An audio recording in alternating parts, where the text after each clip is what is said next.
My name is Edgar Feuchtwanger. I'm 88 years old. I've lived here for quite a long time. I suppose one would call it a typically English life. But I was not born in England. I was born in Munich in 1924.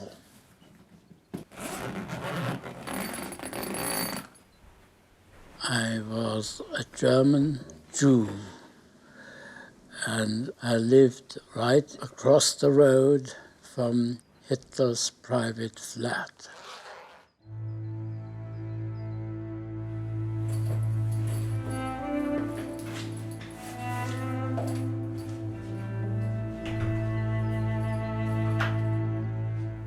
Today, it's 73 years since I left Germany in 1939, and I've decided to go back to Munich to see where I lived as a child.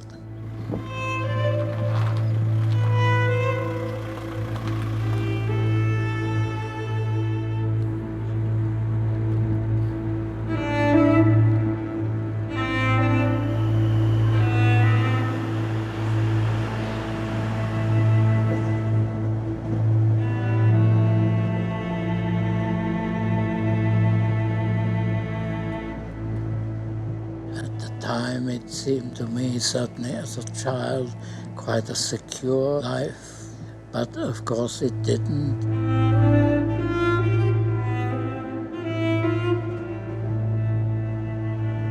I lived in a way in the still center of the hurricane that swept over the whole world eventually.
I hope I'm not bothering.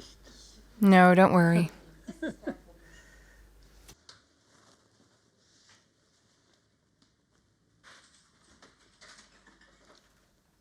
Do you know who used to live down there? No, not really. Mr. Hitler. Really? Yeah. In the corner building at 16 Prinzregentenplatz. The one over there in the back. Mr. Hitler used to live on the second floor. We didn't know that. You didn't? No, we didn't know. But we're not from Munich. It's an historic place, but it's kept secret. That's crazy. It's a very important place, where it all began, over there on the second floor. We used to live here. We're standing in my father's office. It's nice that you came back to see what became of it.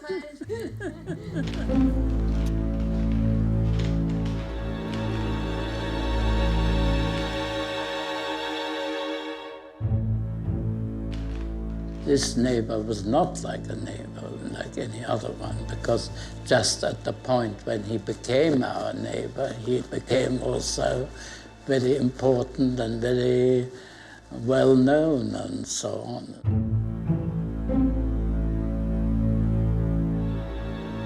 But that was a fact that we felt to be threatening, of course, but just how threatening it was, one couldn't imagine at that early stage. Nobody could. From this window, Edgar Feuchtwanger and his parents witnessed the rise of Nazism. They remained in this apartment in Munich, across from Hitler, until the last moments, until 1939, until the war. Yet, the Feuchtwangers are the exact portrait of those hated and blamed by Hitler for all the troubles of Germany. They are Jewish, wealthy, educated, and progressive. Edgar's father, Ludwig, is the head of the prestigious publishing house Dunkert and Humblatt. His mother, Erna, gravitates around Munich's high society. The Feuchtwangers have been German forever and in Munich for over a century. Across the road, Adolf Hitler moves into a new apartment at the end of 1929. The leader of a young Nazi party dreams of power, but he is still far from his goal. A year earlier, during the 1928 federal election, 12 Nazi candidates were elected at the Reichstag. Hitler only managed to convince 800,000 Germans, 2.6% of the votes.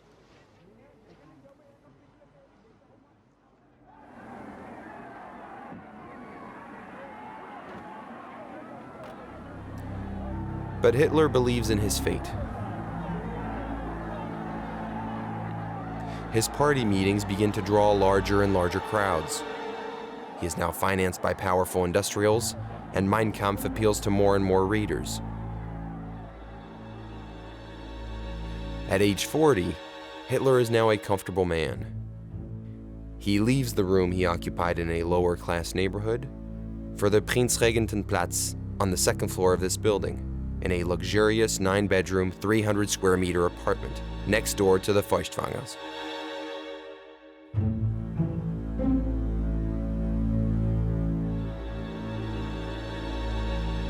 Our name, Feuchtwanger, was of course known to Hitler because it was not an anonymous name.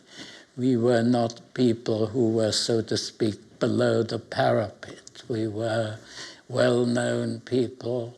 My family was well-known, certainly locally, but my uncle had become famous much beyond that. He was, I think one could say without exaggeration, one of the most famous writers of that period.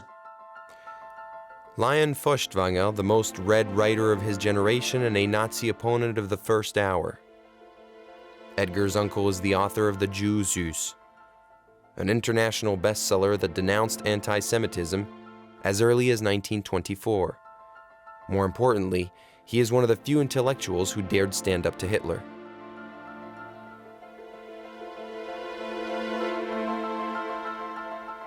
He was a figurehead of the Weimar intelligentsia, which of course the Nazis and even other more right-wing people hated. So was the situation on each side of the Prinzregentenplatz in late summer 1929. No one knows that 7,000 kilometers away, an event is about to change the course of history.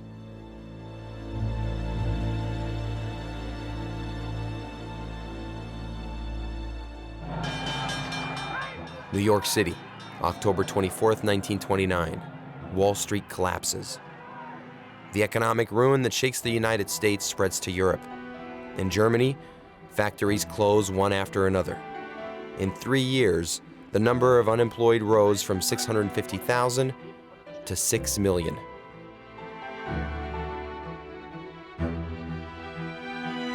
As a child, then aged 6 or 7, I didn't exactly know what a crisis was, but I experienced things like there were a lot of beggars always coming to the door.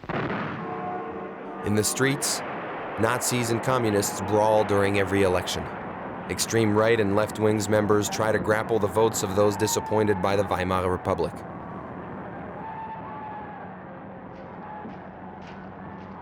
Hitler multiplies political rallies, as many as 10 per day. He seduces the middle class and small business owners who fear for their economic situation.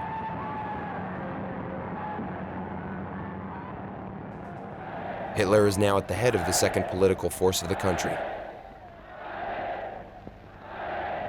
He is the one about whom everybody talks, the one everyone fears.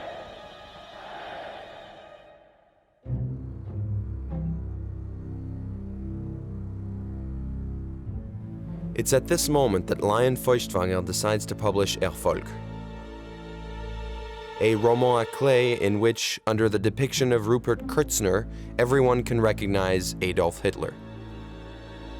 Lion Feuchtwanger tells the story of the political rise of a hysterical short man, a fanatic, and a demagogue who creates the party of the true Germans and seduces crowds with his anti-Semitic speeches. The book is a success. Hitler is ridiculed. When this novel appeared, it infuriated Hitler. And then my uncle became even more, if you like, public enemy number one, as he's often called, for the Nazis and for Hitler personally. And Goebbels said, when we come to power, we'll deal with people like Leon Feuchtwanger.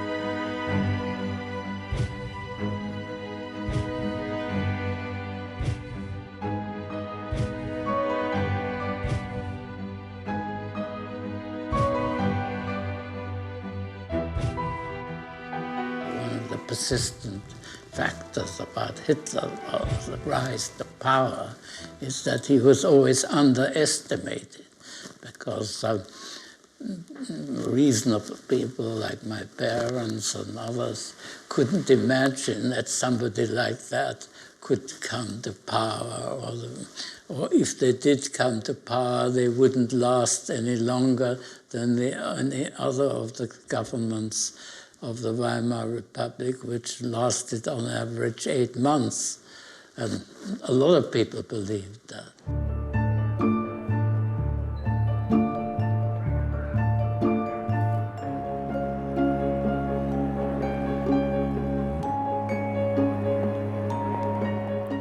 The unthinkable happened. Hitler is named Chancellor on January 30th, 1933. The town is dressed with the colors of the victorious. People adopt new rituals, new gestures.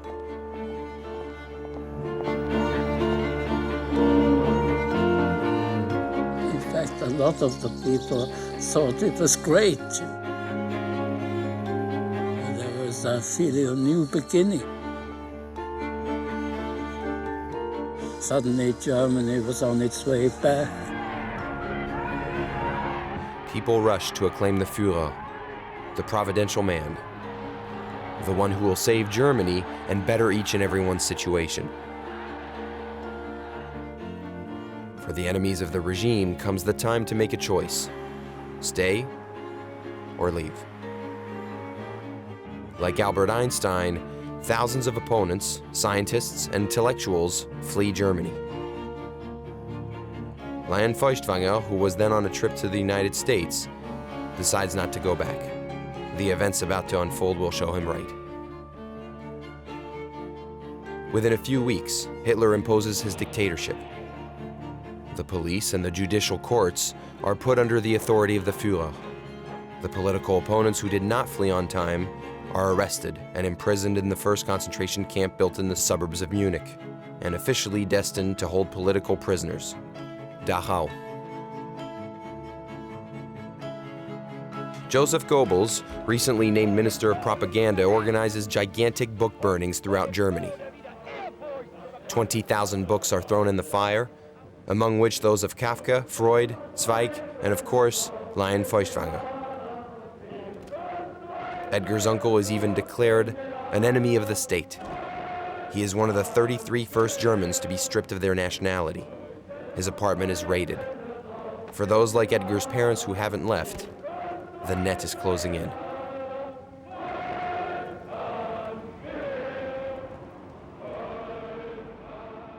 We knew increasingly that it was particularly dangerous for us, mainly because of relationship with Leon. We were, you might say, in the firing line. Ludwig, Edgar's father, hasn't forgotten Hitler's fury when Erfolg was published. He fears that the Nazis will take revenge on his family.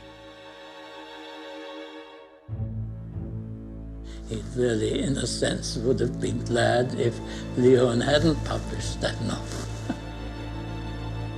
I can remember my father telling me that he had been to visit his brother Leon in Berlin in 1929, and Leon had read him passages from this novel which he was then writing, and my father was rather appalled, because my father was a much more emollient, he didn't want to provoke anything, and he said, well, if you publish that, we'll be slanged,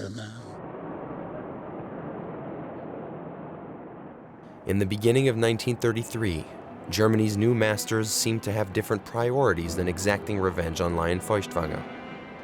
Edgar's parents decide to stay, hoping for better days, and life goes on. Everyone returns to their daily routine as if nothing had changed. Ludwig goes to work every morning. Edgar is off to school. Edgar was 8 years old in 1933. This very year, at school, Edgar would brutally understand what Nazism was about.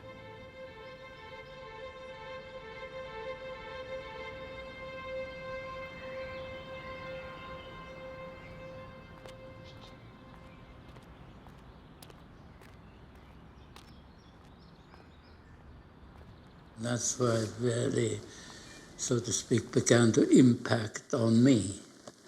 And I could see it, I could feel it. It didn't impact on me in the sense that I was oppressed or discriminated against or anything like that, but, I learned all the Nazi stuff. Edgar's misfortune came in the form of a zealous teacher. Between a grammar and geography class, she teaches her students about the greatness of the Führer, the humiliation of the Versailles Treaty, and the cruelty of France. In their notebooks, students are asked to list the acts of bravery accomplished by their ancestors during the First World War. How many deaths? How many injured? As many lines and crosses as there are relatives to avenge.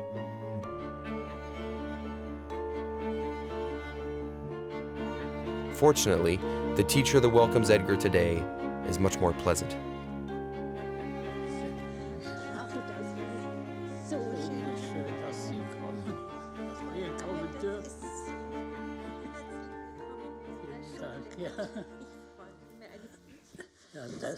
That's the notebook we always used. The teacher was called Miss Weichel. She was extraordinarily excited by all these events, especially the rise to power. That's what she taught us. That's how it started. Oh my God. Yes, Labor Day, May 1st. Barely 8 weeks after the elections and the takeover. She didn't have to, but she taught us that.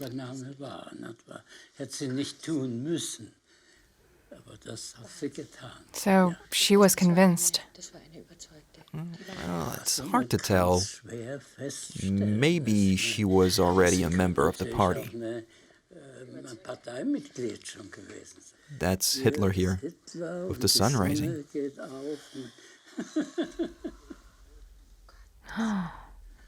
Oh my God.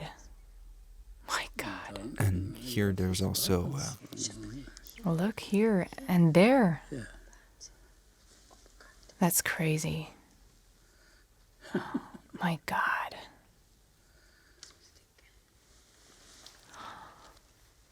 Oh my God. And here you see what he has accomplished, his acts of bravery during World War I. It ended like this. Homeland. Dear German homeland, your people have proudly conquered victory after victory. Now misery and hunger have defeated you. It's making me shiver, really. Here's the list of my classmates. The 0 means injured, the cross means dead. That's the whole class.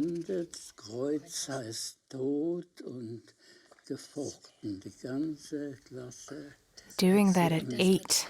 So young. Yeah, she made us do that. With colors on the side. My uncle had received the Iron Cross, first class. My parents had told me, so I wrote it there. You were just a boy and you had to write those things. What did you think about it at the time? I don't remember. I did what I was told. To be honest, Miss Weichel, we saw her as a very strong character, very charismatic.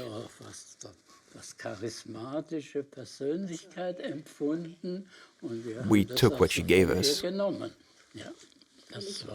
What the teacher said was...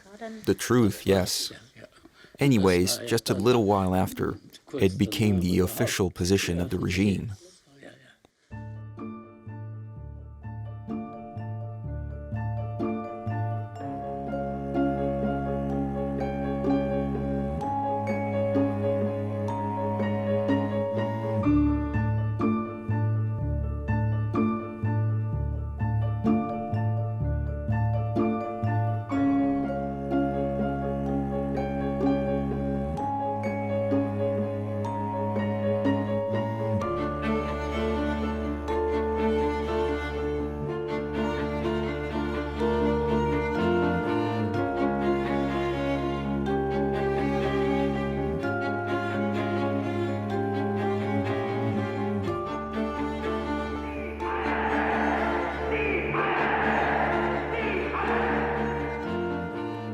Now that Hitler was chancellor, the Feuchtwanger could have hoped to see him leave their neighborhood for Berlin, the capital.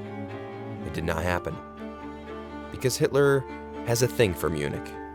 It is there that everything started for him. He made it the symbolic capital of Nazism. It is in Munich that he organizes the most spectacular ceremonies. It is in Munich that he receives the heads of state whom he wants to befriend and impress, as we see here with Mussolini. It is in Munich that is commemorated each year the birth of Nazism. Edgar has a front row seat. Processions advance below the windows of the family apartment, and like all the Munich kids of the time, he now has famous neighbors. Many high-ranked Nazi officials have a property in the neighborhood, either because they are from Munich and are Nazis of the first hour and were part of Hitler's rise to power, or they arrived later and want to be close to the Führer. Heinrich Himmler, the head of the SS and future organizer of the Final Solution, from Munich. Hermann Göring, creator of the Gestapo, from Munich.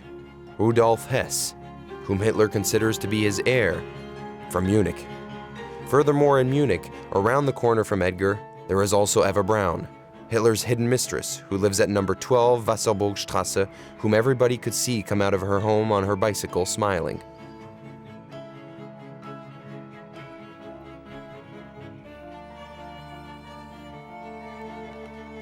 Edgar often ran into Heinrich Hoffmann, the official photographer of the Führer, and Ernst Röhm, the head of the SA.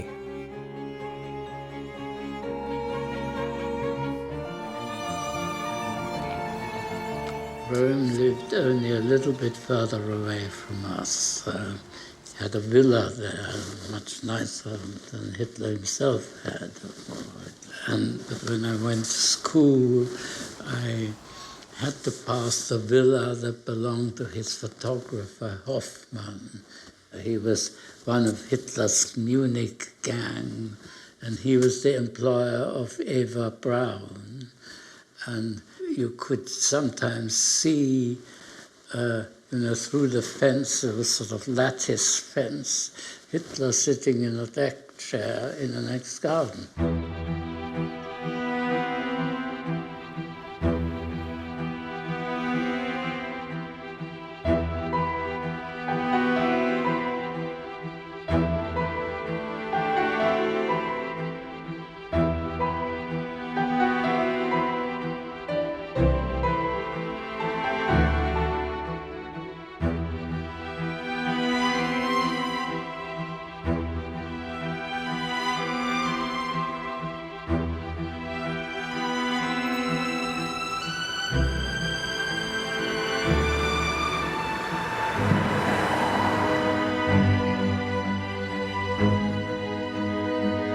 I shared the dentist with Hitler.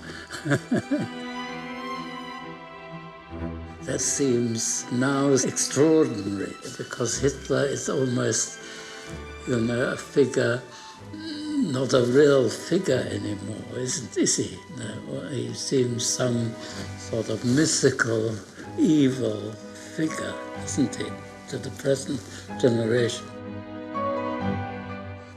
Yes, I experienced it. He was only, that's in a sense a dilemma when one is talking or writing about it. It makes him seem almost normal, as if he was just a human being. But of course, in one sense, he was a human being. And so...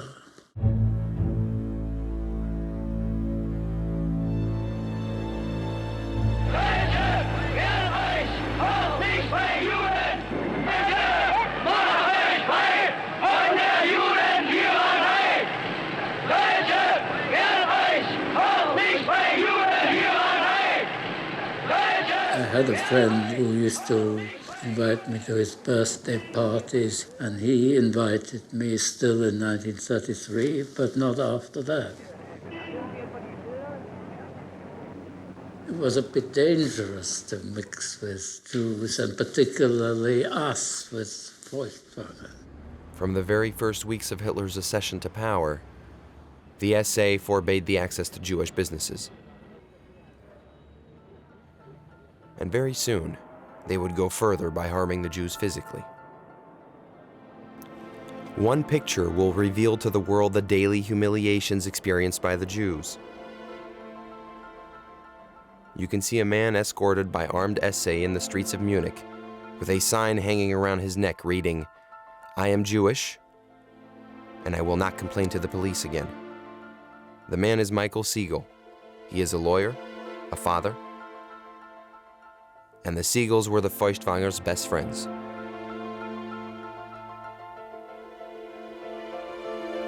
They didn't live very far away from us, and their daughter was really my closest childhood friends. We were really brought up together, both taken out in our prams, and we played from the age of 5 onwards, always together. Edgar's childhood friend also lived next door to Hitler. She also survived Nazism.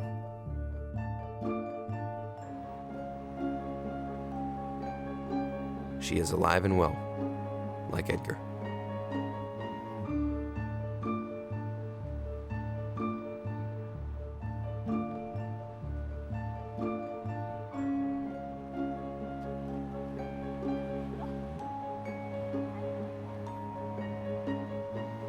On March 10, 1933, her father goes to the police station in order to plead the case of one of his Jewish clients sent to Dachau the day before.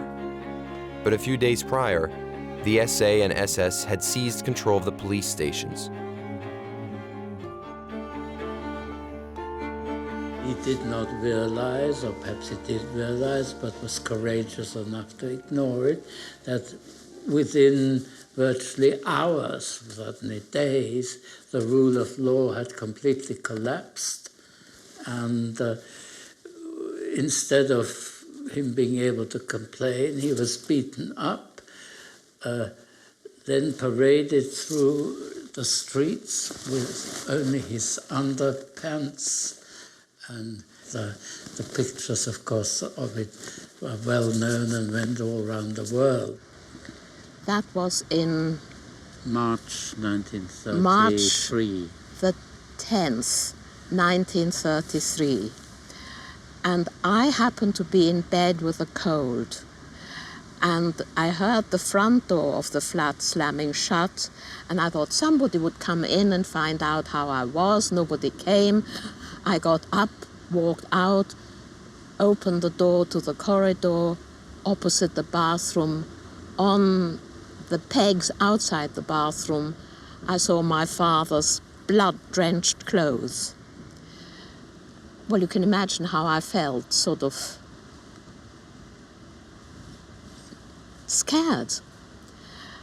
And so I walked gently down the corridor to my parents' bedroom, and the door was shut. It wasn't usually shut during the daytime.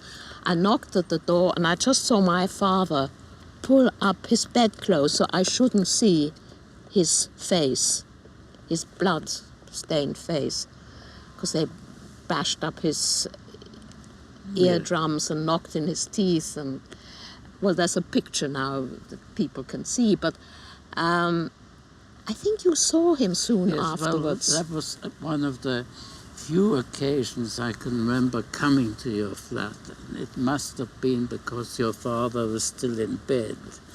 And I remember seeing him in bed with his swollen face.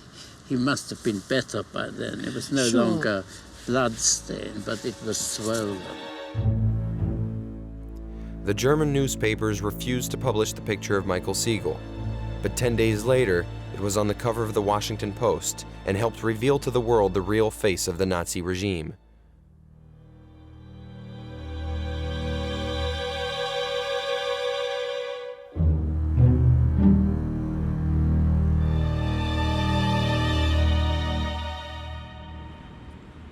I remember my youngest son asking me once, Mum, did you ever see Hitler?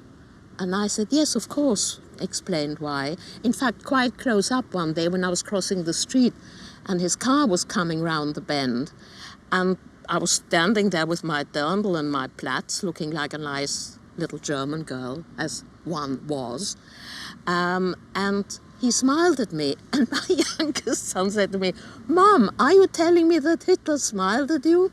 I said, yes. No.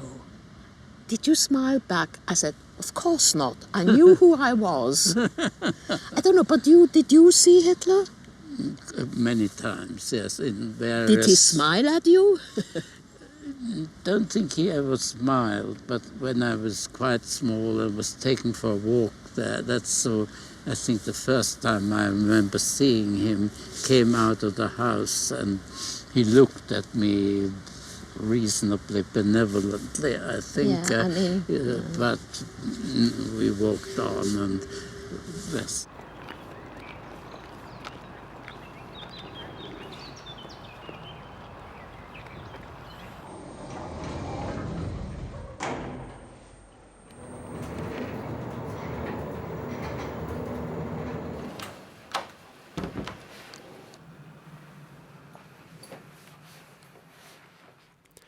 Why did so many Jews stay in Germany after the Nazis came to power? Probably because at the time, nothing could bring them to foresee the genocide that was to come. Everyone was left to guess what Hitler was going to do. But the Führer keeps sending mixed messages. 50.800 Hitlerjungen zum Appell angetreten. In 1934, when he gets rid of the most fanatic SA by having 200 of them murdered during the Night of the Long Knives, a normalization of power is hoped for. But it's quickly understood that it's not part of the plan.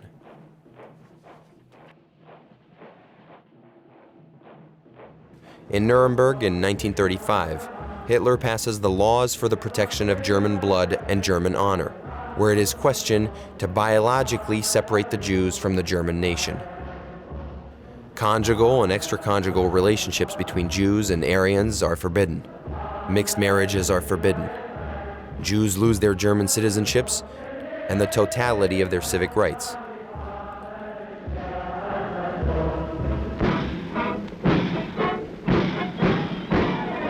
We knew increasingly we were not only second-class citizens, we were people without any rights. Our situation really was very precarious.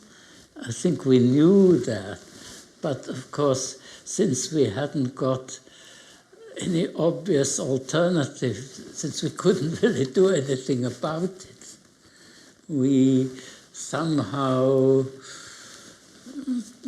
brushed it under, not brushed it under the carpet, but tried to forget about it.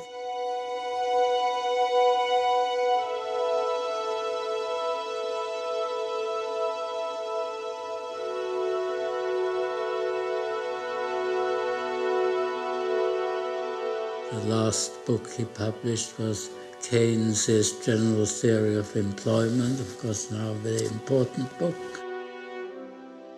Prevented from publishing to the general public, Ludwig takes the head of a newspaper aimed at the Jewish community. This was probably one of the reasons why he thought this could just go on, okay? The Jews were excluded or they were driven back into a ghetto-like existence, but to him this seemed simply going back to a situation that the Jews had been in the 18th century.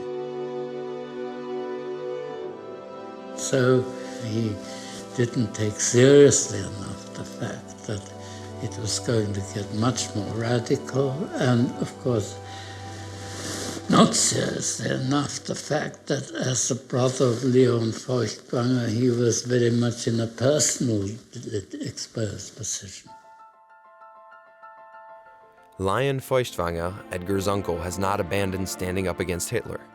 Settled in France at Sanary-sur-Mer, he creates with Bertolt Brecht the anti-fascist magazine Das Wort. More importantly, his bestseller, The Jew Zeus, is adapted into a film. The movie premieres in New York City in the presence of Charlie Chaplin, Albert Einstein, and other anti-Nazis in exile. Goebbels is furious and bans the movie in Germany. He will take revenge a few years later by commissioning an anti-Semitic remake of The Jew Zeus. The free-spirited hero of Leon Feuchtwanger appears under the features of a greedy, vicious, sexually deviant murderer and rapist of German virgins.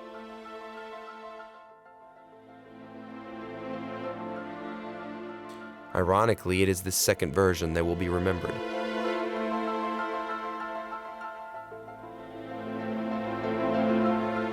This Nazi anti-Semitic propaganda film, Jews, was also a great success. It was Goebbels' most successful propaganda film, and it was shown all over Nazi Europe, occupied Europe, and supposed to have seen by 20 million people. And it was shown by Himmler to the concentration camp guards to motivate them.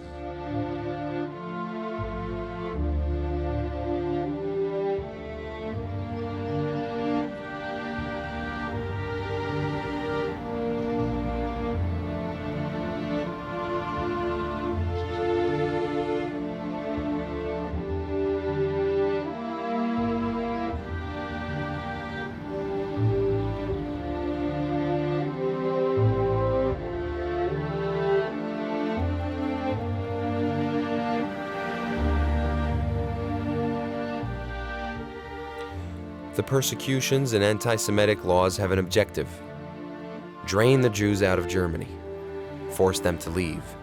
More than 30,000 leave Germany in 1935. The atmosphere reigning in the streets of Munich and other cities has become unbearable. 6 aunts and uncles of Edgar have already left the country for Czechoslovakia, France, or Palestine.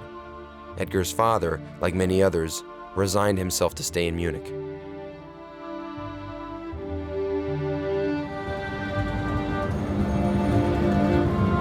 One shouldn't think that somehow these people lightheartedly fail to get out. It is almost impossible to get out. First of all, you had to find a country that would have you. And even if you did, what you do when you arrive in another country, with another language, what job can you do? And going to another country without any money, they had to leave all their money, all their possessions behind. Nazis took it away from them. It is enormously difficult to emigrate. Candidates to exile grow more and more numerous each day, but Western countries only grant a few visas at a time.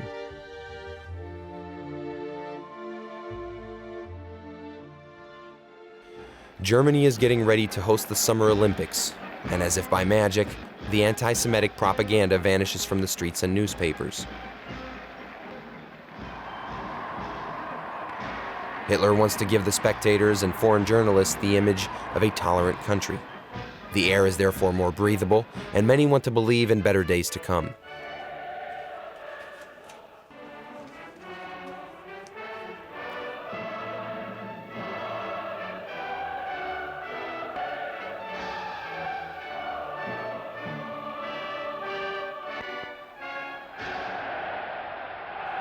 For Hitler, the games are a total success. The German athletes crushed the competition. More importantly, he managed to reassure Europe, who forgets for a time his belligerent intentions. He is now free to work on his great project. The annexation to the Reich of the German-speaking territories, beginning with Austria, his native country. On March 12, 1938, the Nazi troops enter Austria without even firing a single shot.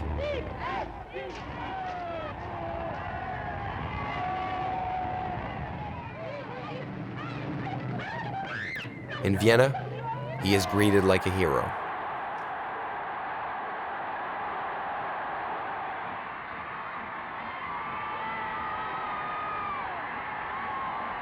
Four days later, when he returns to Munich, he is welcomed with the same fervor. Hitler is more powerful than ever. Everything is going his way.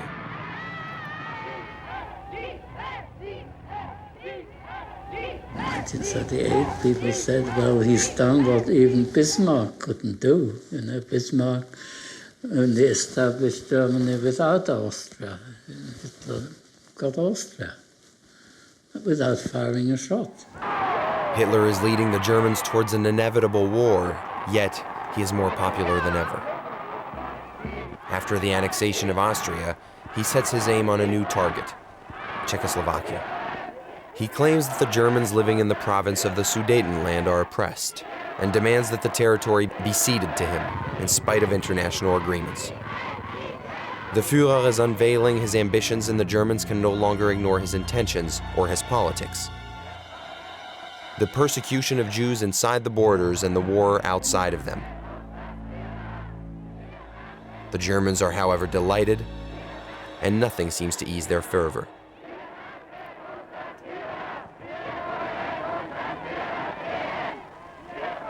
The key to it, of course, is that he wasn't just successful, he was sensationally successful. You know, in German terms. He brushed it all aside, the whole opposition collapsed.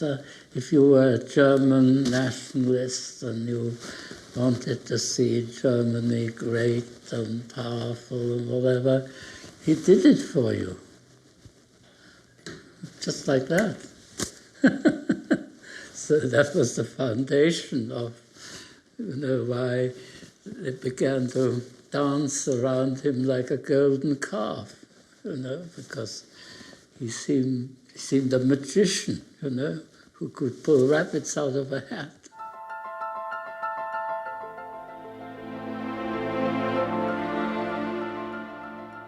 And the people who were on the wrong side, they felt increasingly desperate. I mean, isn't there anybody who will stop this man?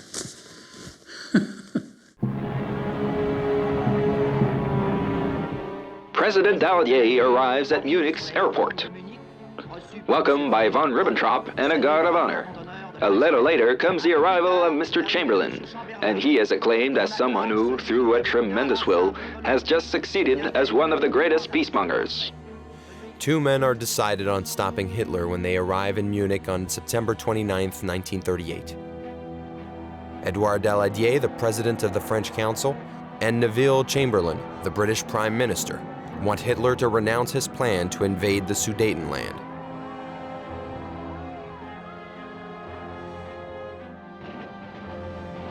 Benito Mussolini, the Italian Prime Minister, is there to serve as an intermediary between them and Hitler. In fact, after 16 hours of negotiations, Daladier and Chamberlain give up.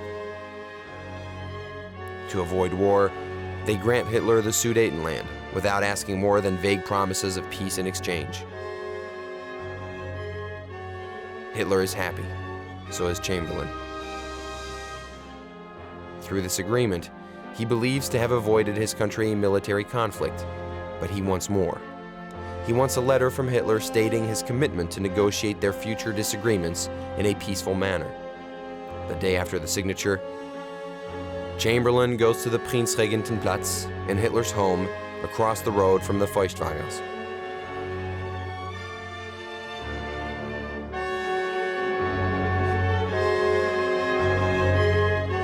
Chamberlain, the following morning, went to the flat, and Chamberlain thought it was a great sign that he'd made an impression on Hitler. Hitler invited him to his private flat. Chamberlain presented him with that declaration that he waved on his return to London and said, "Peace in our time," as a hero's welcome in London. And Hitler apparently signed this thing. We knew he'd sign it without even looking at it, because in Hitler's terms that sort of thing was totally meaningless. Didn't mean a thing to Hitler.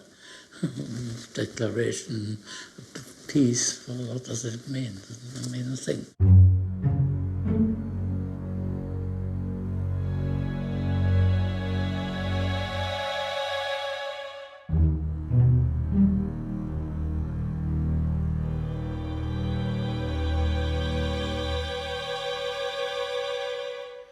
Now freed from the French and British pacifists, Hitler turns back towards his domestic enemies. He estimates the Jewish immigration to be too slow and wants to accelerate things. On November 9, 1938, less than a month after the Munich conference, comes the Crystal Night. Hitler orders a gigantic pogrom during which SS and Hitler Youth attack synagogues, Jewish stores, and belongings. In the morning, as the Germans walk on the broken glass from the shop's windows, the violence continues. In Munich, the SS and Hitler Youth arrest Jews in the street or in their homes, like the Feuchtwanger.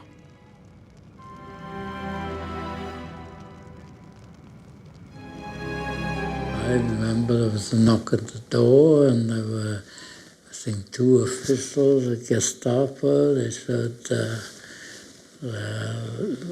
card, and they gave my father very little time and just took him away. And later that morning, removal vans arrived with large boxes, wooden boxes, and in which they put the books, all the really important books were put in, and the term that was used was sicherstellen, making secure. I remember my mother had at least the courage to say to one of the officials, "Do you have to make this secure as well?" Which means to pinch it. And that's how it happened.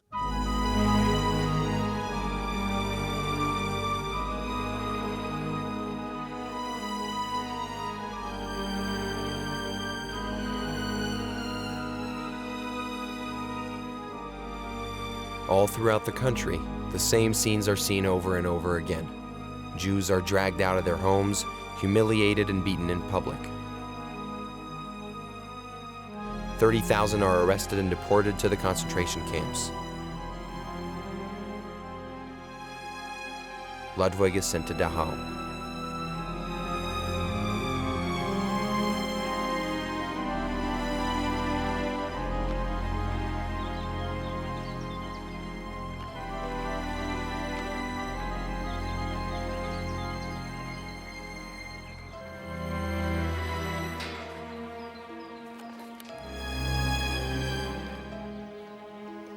We were frightened.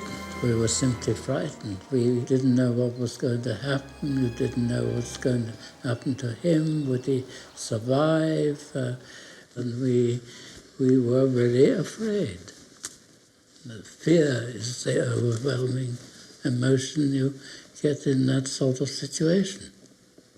And there's nothing you can do about it. I mean, you can't go out and protest or do anything. Do that.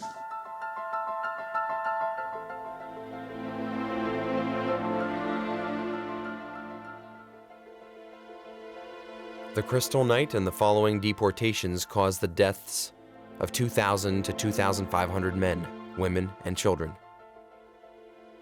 The weakest died from the violence and bad treatments. The others were assassinated by the SS.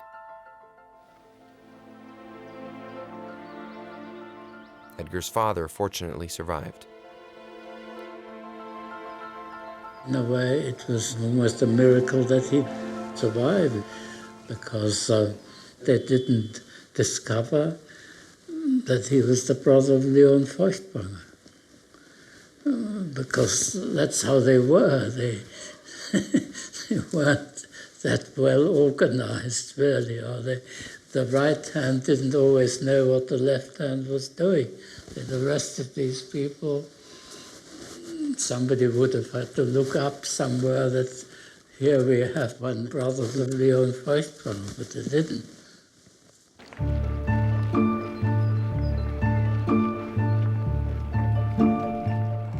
Ludwig is freed 6 weeks later on Christmas Eve. Edgar's father is now determined to leave his country. Hitler has reached his goal. In the beginning of 1939, thousands of Jews are trying to leave Germany. But despite the international outcry following the Crystal Night, the other countries' borders are still very difficult to cross.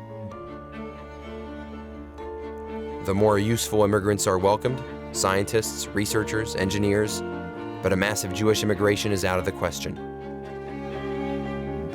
By that time, the one thought was, how can we get out?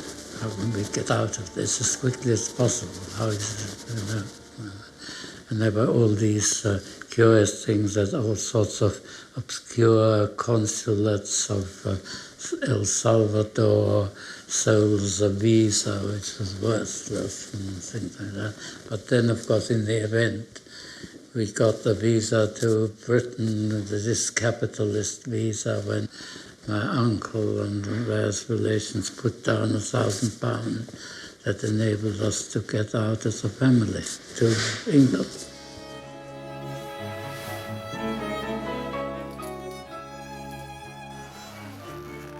Edgar, with his precious passport in his pocket, was able to reach England through Holland on February 15, 1939.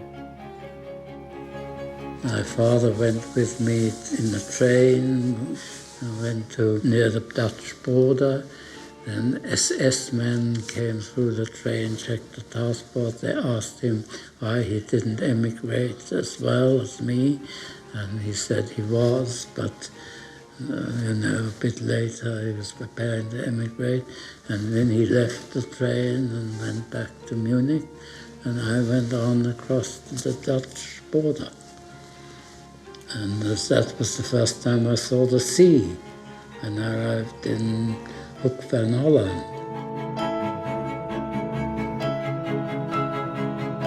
I thought it was an adventure. I didn't feel frightened anymore by that time. I thought, I'm getting out of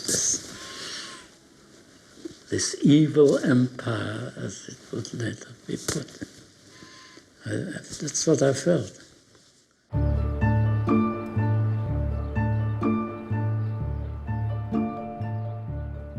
Edgar arrived alone in England and was welcomed by a family of volunteers.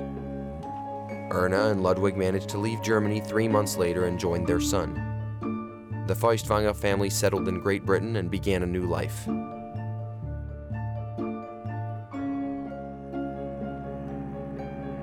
Eight months after Edgar's departure, Adolf Hitler invaded Poland and dragged the world into a conflict that would cost the life of more than 50 million people.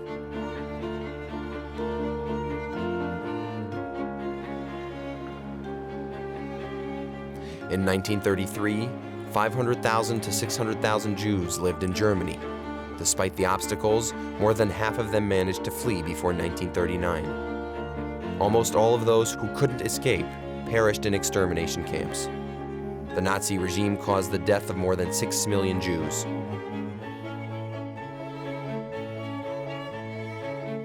Lion Feuchtwanger, Edgar's uncle, had found refuge in France. After the war was declared, he was arrested by the French police and confined to the Camp des Milles. His German citizenship had raised suspicion. He managed to escape before the Vichy police delivered him to the Nazis and reached the United States, where he resumed his career as a writer. All of Edgar's family survived the Nazi regime, except for his Aunt Bella. She had fled Germany for Czechoslovakia, but 6 months after the Munich agreements, the German troops invaded Prague. She was arrested by the Nazis and died in the camp of Theresienstadt.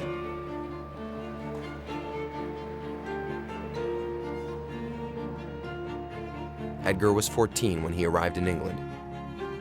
Far from his school in Munich and his teacher, Miss Weichel, he was able to take on a normal education. After the war, he studied at the University of Cambridge and became a historian.